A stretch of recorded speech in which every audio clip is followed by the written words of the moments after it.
Magsiupo po tayong lahat.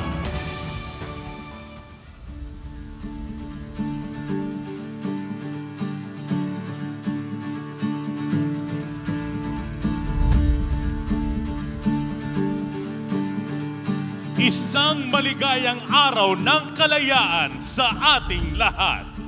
Ito ang ika-127 anibersaryo ng kalayaan ng Republika ng Pilipinas.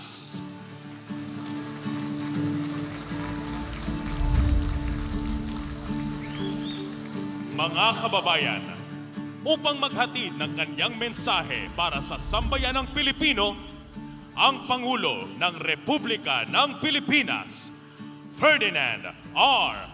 Marcos Jr.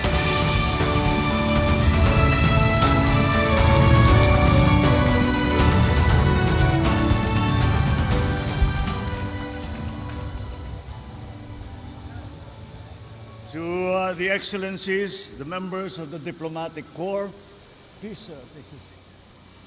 The other honorable members of the Cabinet, the Senate and the House of Representatives who are with us here today, National Historical Commission of the Philippines Chair Regalado Jose Jr., Manila City Mayor Hani Lacuna, of course, our First Lady Luis Araneta Marcos, my fellow workers in government, other distinguished guests, ang aking mga minamahal na kababayan, magandang araw po sa ating lahat.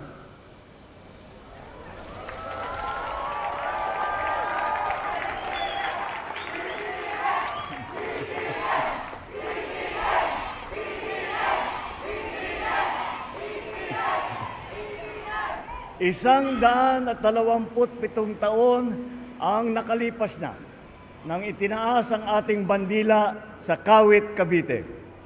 Ngunit, bago pa man dumating ang araw na iyon, maraming buhay ang naialay, pamilyang nagkawalay, at kinabukasang nasira, makamit lamang ang kasarinlan.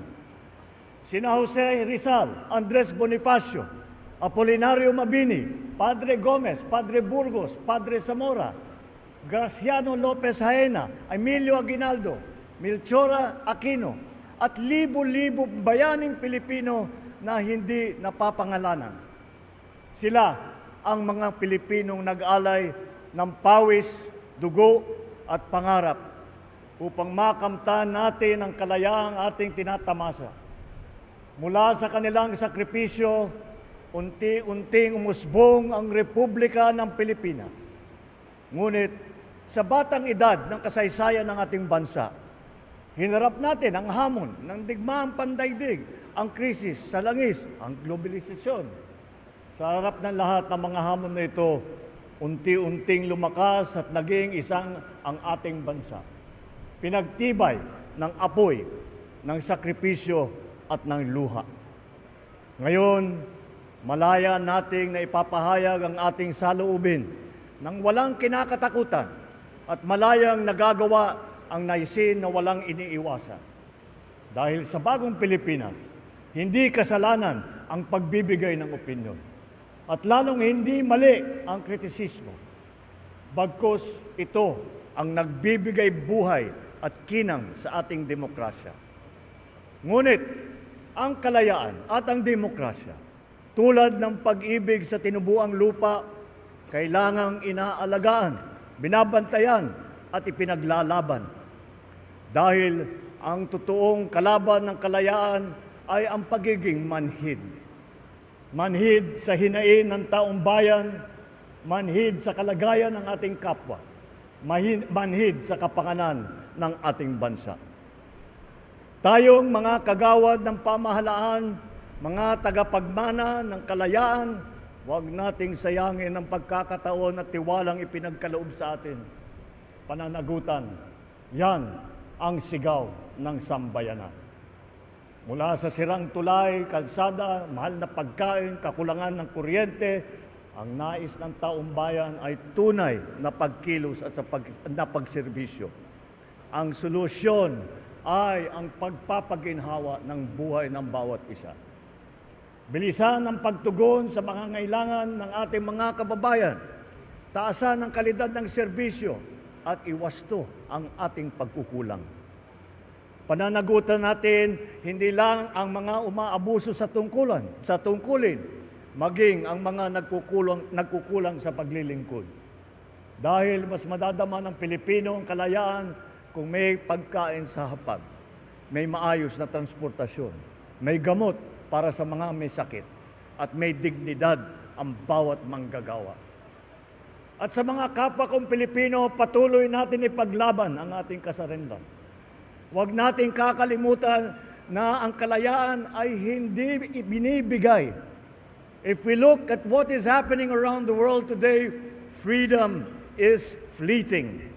Fake news, misinformation, herd mentality can erase our way of life, our culture, our value system that we hold so dear. Ang mga kasinungalingan walang hangganan, mga balitang walang katotohanan at maling impormasyon, ito ang mga salot sa ating kalayaan. Nakakalungkot din na may ilan din sa ating mga kababayan ay pinipilit ang maling paniniwala para sa interes ng iba at hindi para sa kapakanan ng ating mga kababayan Pilipino. Maging mapanuri tayo lagi. Alamin natin ang totoo. Labanan ang mga kasinungalingan. Piliin natin maging tapat kahit walang nakakakita. Piliin natin na manindigan, lalo na kung may nagkakamali. Piliin natin ang pagkakaisa sa gitna ng pagkakaiba. Let us honor this day not just by remembering the sacrifices of our forefathers. We must live with the same courage and love of country. For freedom is not just something that we inherit, but a right that we must protect every single day. Kaya ngayong araw, habang ipinagdiriwang natin ang ating kalayaan, lalo natin paigtingin ang pagmamahal at paglilingkod sa ating minamahal na Pilipinas. Nasa ating kamay ang kapangyarihan na bumuo ng bagong Pilipinas na maaari nating ipamana sa ating mga anak at sa kanilang mga anak. Maraming salamat po. Mabuhay ang ating mga bayani, mabuhay ang sambayan ng Pilipinos, at mabuhay ang bagong Pilipinas na ating araw-araw na ipinipili. Magandang umaga po sa inyong lahat. Muli ang Pangulo ng Republika ng Pilipinas, Ferdinand R. Marcos Jr.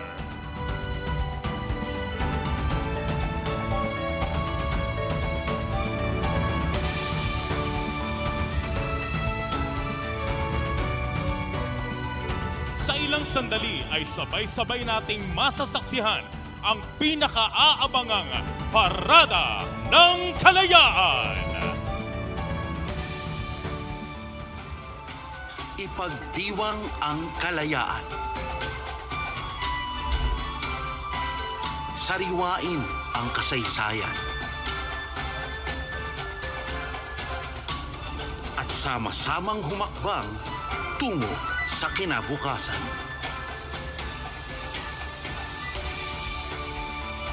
Samut-saring kulay.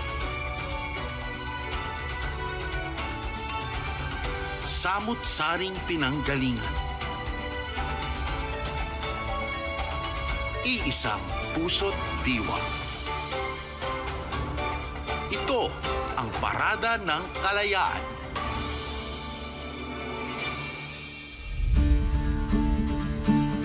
Mga kababayan, iwagayway ang inyong bandila at iparinig ang inyong palakpak at hiyawan para sa pinaka-aabangan nating Parada ng Kalayaan.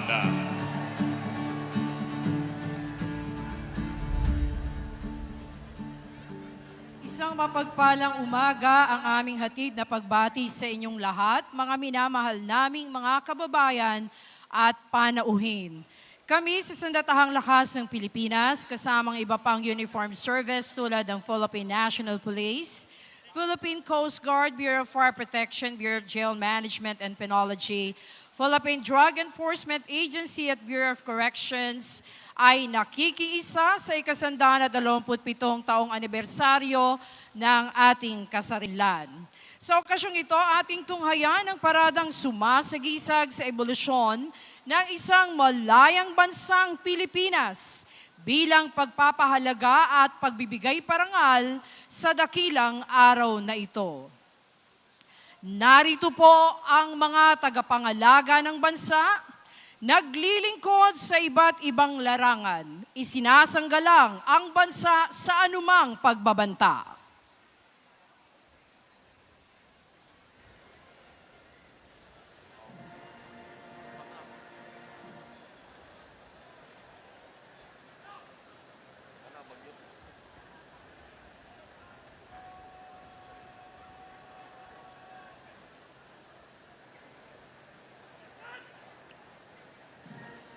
Bumubungad po ang parada na kinabibilangan ng ating mga kawal Pilipino, ang mga kasapi ng ating sandatahang lakas sa pamumuno ng komandante ng sandatahang lakas at ang kanyang kalupunan.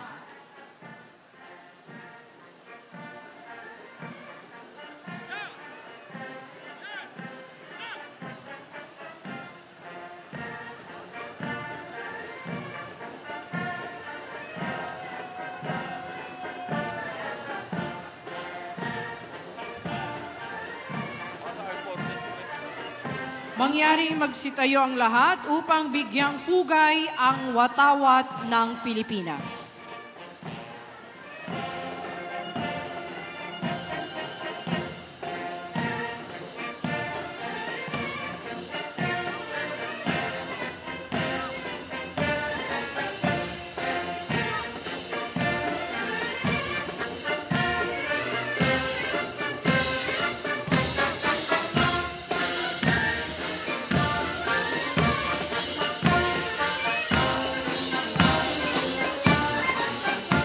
Maaari na pong magsiupo ang lahat.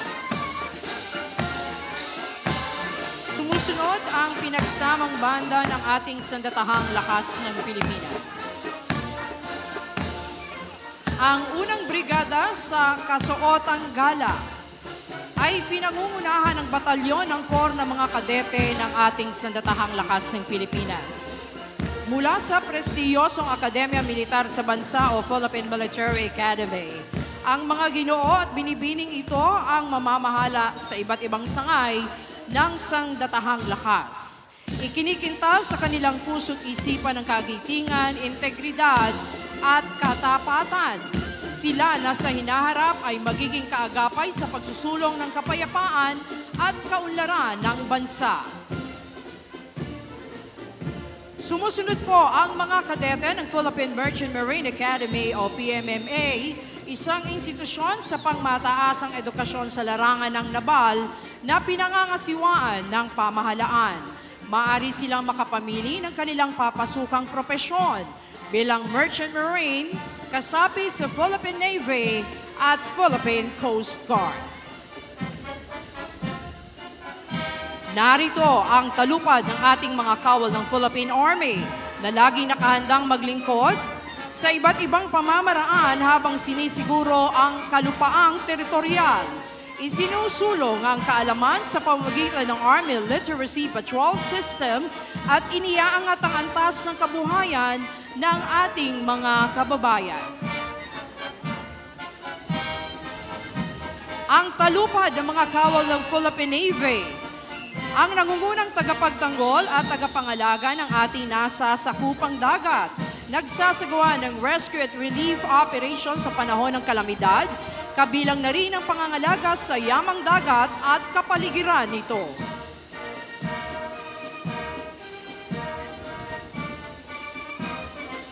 Naririto po ang talupad ng mga kawal ng Philippine Air Force, ang tinaguriang mga anghel na mapaglingap, tagabantay ng ating himpapawid. Sumusuporta para sa tactical air support at mobility para sa mga tauhan at kagamitan ng sandatahang lakas. Kanilang napatunayan ang kagitingan sa gitna ng mga labanan at sa pagsaklolos sa panahon ng kalamidad. Ang pangalawang brigada sa kasuotang battle dress attire ay binubuo ng Special Operations Forces. Nangunguna rito ang Scout Ranger at Special Forces ng Philippine Army. Mga individual na nakaaangat ang kasanayan at sinusuong ang operasyong tulad ng Small Unit Operations mula reconnaissance, intelligence, demolitions, gayon din ang jungle warfare and conventional warfare, mga operasyong kontra-terorismo at iba pang mga pagbabanta sa pagsupil sa kalayaan at demokrasya.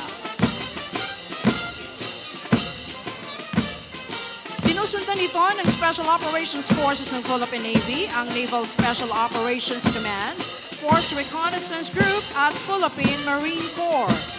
Sinana yung mga unit na ito sa natatanging operasyon sa psychological at unconventional warfare, mapatubig, lupa at ere. Kabilang ang operasyong ukol sa reconnaissance, close combat, demolition, intelligence at underwater. Ang magigiting na kasapi ng ating hukbong himpapawid ng Pilipinas. Kinatawan ng iba't ibang pangunahing sistema na sumusuporta sa iba't ibang misyon ng ating sandatahang lakas ng Pilipinas.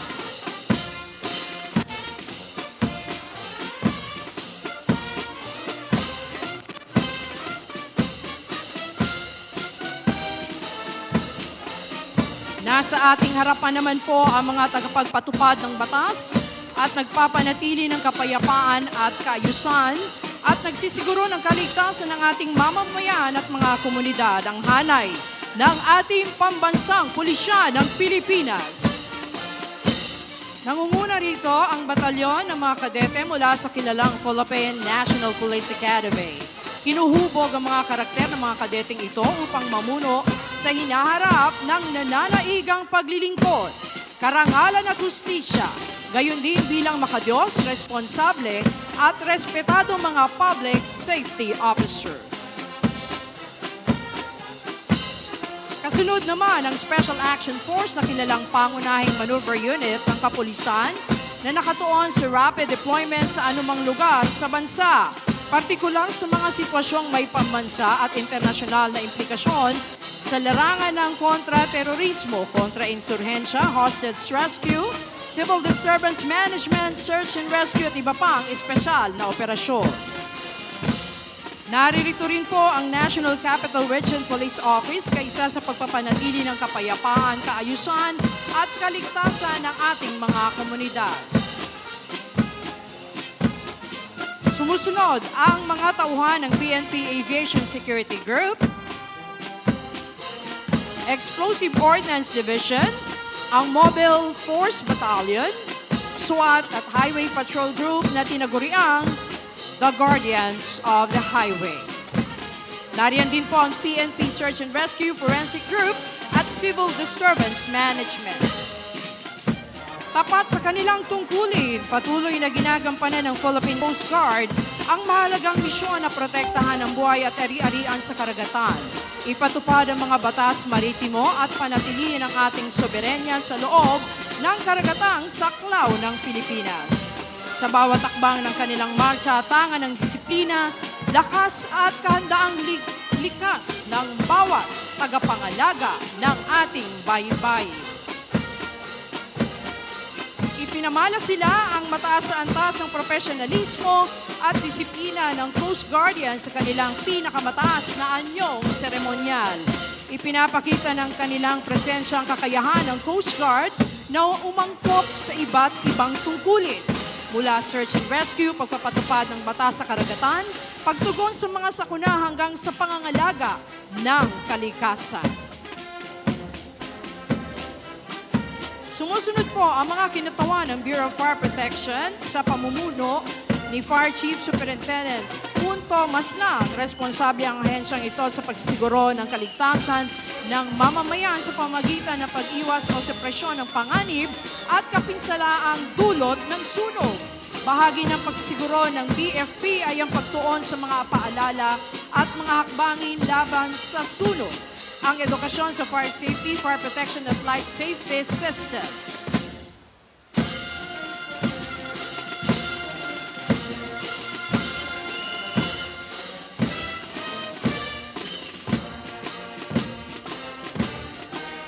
Ang Bureau of Jail Management and Penology o BJMP ay isang pangunahing ahensya ng pamahalaan sa ilalim ng Department of Interior and Local Government. Itinatag sa Bisa ng Republic Act 6975 noong taong 1991, mandato ng BJMP na tiyaking maayos ang pamamahala ng mga kulungan sa lungsod, munisipyo at distrito sa buong bansa.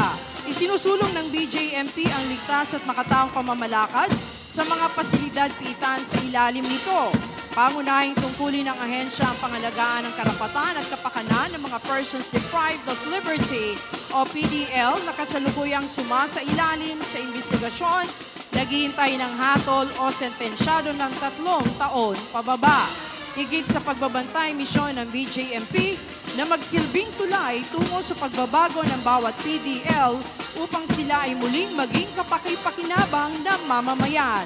Sa bawat takbang ng mga kawani ng BJMP, hatid nila ang diwang makabayan, makatarungan at maaasahang katuwang ng pamahalaan sa paghubog ng mas ligtas at mapagkalingang lipunan.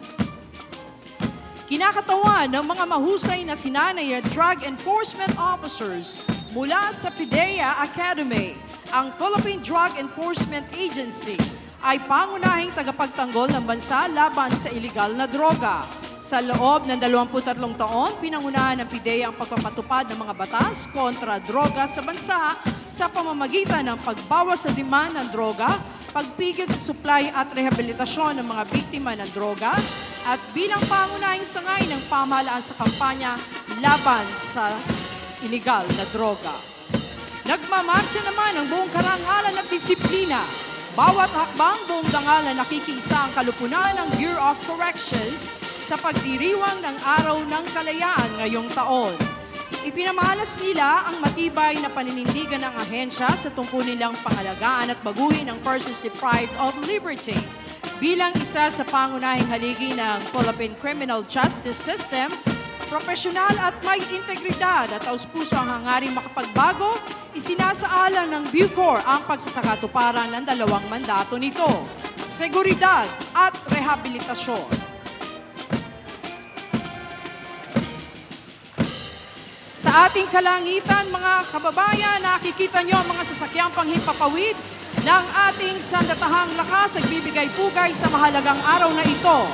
Kabilang po riyan ang SF-260 Marcheri T-41 Mescalero, S-70I Black Hawk, S-76 Sikorsky at Sokol Aircraft.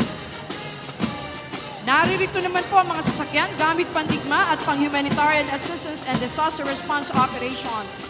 Gayon din ang tauhang kabilang sa espesyal na unit at mga pansuportang unit mula sa hanay ng uniformadong ahensya.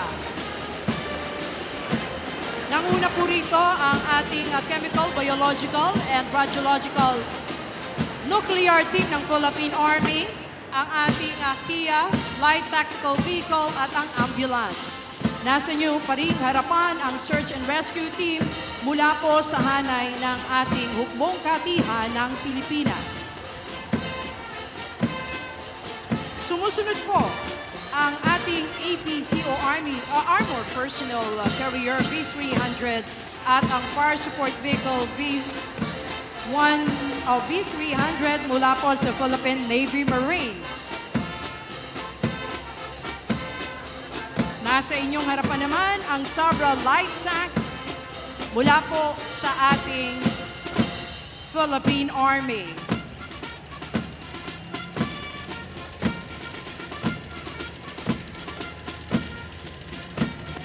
Inyo pong natutunghayan ang 105mm howitzers mula po sa ating Philippine Navy Marines.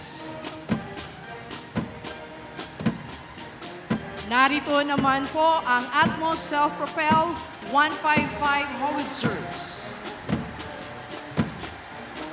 Kabilang pa rin sa hanay ng ating assets, nariyan mula sa ating Philippine Air Force ang Air and Missile Defense System, ang Command, Control and Communication Van mula po sa ating Philippine Navy, ang Regional Hall Inflatable Boat mula po sa ating Philippine Navy na bahagi pa rin po ng para sa rescue missions. Sa hanay naman po ng ating pambansang pulisya ng Pilipinas, inyong natutunghayan ang Highway Patrol Group Motorcycles, ang Explosive Ordnance and Disposal, gayon din po ang K9, CBRN team mula po sa ating Philippine National Police at SWAT.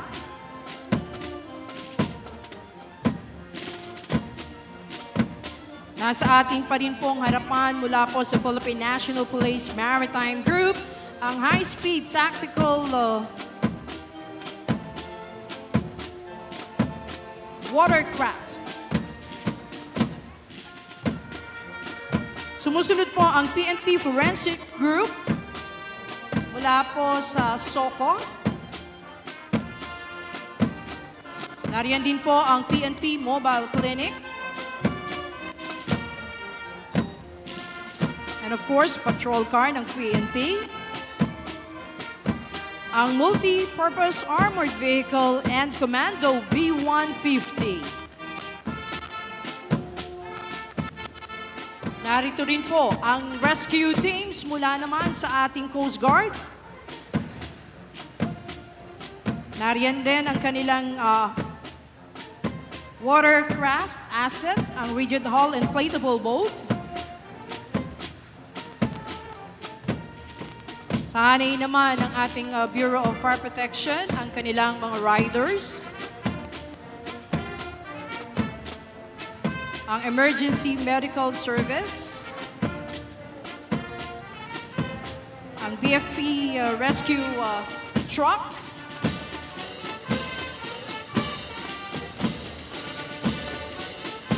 Naririto rin po ang BJMP Transport Vehicle. At ang PIDEA Multi-Role Tactical Vehicle.